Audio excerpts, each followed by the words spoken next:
ಸ್ನೇಹಿತರೆ, ನಮಗೆಲ್ಲ ಗೊತ್ತಿರೋ ಹಾಗೆ ಪುರಂದರದಾಸರ ಅದ್ಭುತ ಕೀರ್ತನೆ ಲಂಬೋದರ ಲಕುಮಿಕರ ಪ್ರಸಿದ್ಧವಾದಂತಹದ್ದು. ಲಂಬೋದರ ಲಕುಮಿಕರ ಅಂಬಸುತ ಅಮರ ವಿನುತ ಲಂಬೋದರ ಲಕುಮಿಕರ. ಲಂಬೋದರ ಲಕುಮಿಕರ ಅಂಬಸುತ ಅಮರ ವಿನುತ ಲಂಬೋದರ ಲಕುಮಿಕರ. ನನಗೂ ಕೂಡ ತುಂಬಾ ಇಷ್ಟವಾದಂತಹ ಒಂದು ಕೀರ್ತನೆ ಇದು. ಸ್ನೇಹಿತರೆ, ಹಾಗಾದರೆ ಈ ಕೀರ್ತನೆಯ ಅರ್ಥ ಏನು ಅಂತ ಈ ಒಂದು ವಿಡಿಯೋ ಮುಖಾಂತರ ತಿಳಿಸ್ಕೊಡ್ತೀನಿ ಬನ್ನಿ. ಗಣಗಳ ಅಧಿಪತಿ ವಿನಾಯಕ.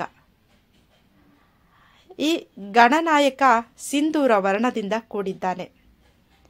ನ್ಯಾಯಯುತವಾದ ಮತ್ತು ಪ್ರಕಾಶಮಾನವಾದ ಮೈಬಣ್ಣವನ್ನು ಹೊಂದಿದ್ದಾನೆ ಗಣಪತಿ. ಅನಂತ ಕರುಣಾಸಾಗರ, ಸಹಾನುಭೂತಿಯ ಸಾಗರವನ್ನು ಹೊಂದಿರುವವನು ಈ ಗಣಪತಿ. ಕರಿವದನ ಅಂದರೆ ಬಲಿಷ್ಠ ಆನೆಯ ಮುಖ ಹೊಂದಿರುವಂತಹವನು ಗಣಪತಿ. ದೊಡ್ಡ ಹೊಟ್ಟೆಯನ್ನು ಹೊಂದಿರುವವನು. ಲಕ್ಷ್ಮೀದೇವಿಯನ್ನು ತನ್ನ ಕೈಯಲ್ಲಿ ಅಷ್ಟದಲ್ಲಿ ಹಿಡಿದಿರುವಂತಹವನು. ಹಾಗೆಯೇ ಆ ಸಿದ್ಧಿಯನ್ನು ಕೂಡ ನೀಡುವವನು ವಿನಾಯಕ. ಅಂಬನ ಮಗ ಅಂದರೆ ಅಂಬಭವಾನಿ ಅಂದರೆ ಪಾರ್ವತಿಯ ಮಗ. ದೇವತೆಗಳು, ಸಿದ್ಧರು ಮತ್ತು ಕರಣಗಳಂತಹ ಆಕಾಶಕಾಯಗಳಿಂದ ಪೂಜಿಸಿದವನು ವಿನಾಯಕ.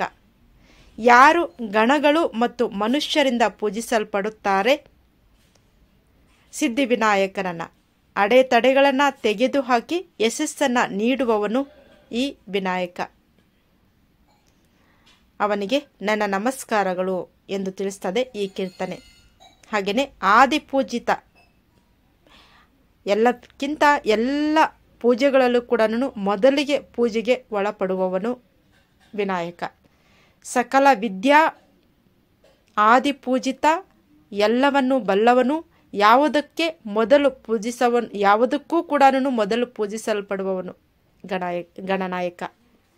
ಎಲ್ಲರಿಗಿಂತ ಉತ್ತಮ ಅವನಿಗೆ ನನ್ನ ನಮಸ್ಕಾರಗಳು ಎನ್ನುವಂತಹದ್ದು ಕೂಡ ಈ ಕೀರ್ತನೆ ನಮಗೆ ತಿಳಿಸ್ಕೊಡುತ್ತೆ.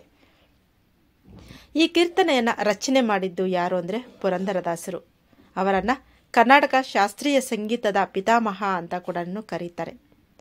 ಪುರಂದರ ವಿಠ್ಠಲ ಯಾವಾಗಲೂ ಕೂಡ ಈ ಒಂದು ನಮಸ್ಕಾರದಿಂದ ಹಾಡುಗಳ ಮುಕ್ತಾಯವನ್ನು ಮಾಡ್ತಾರೆ. ಇವರು ಸಾಕಷ್ಟು ಕೀರ್ತನೆಗಳನ್ನು ರಚನೆ ಮಾಡಿದ್ದಾರೆ. ಭಾರತದ ಶ್ರೇಷ್ಠ ಸಂತರಲ್ಲಿ ಒಬ್ಬರು ಪುರಂದರದಾಸರು.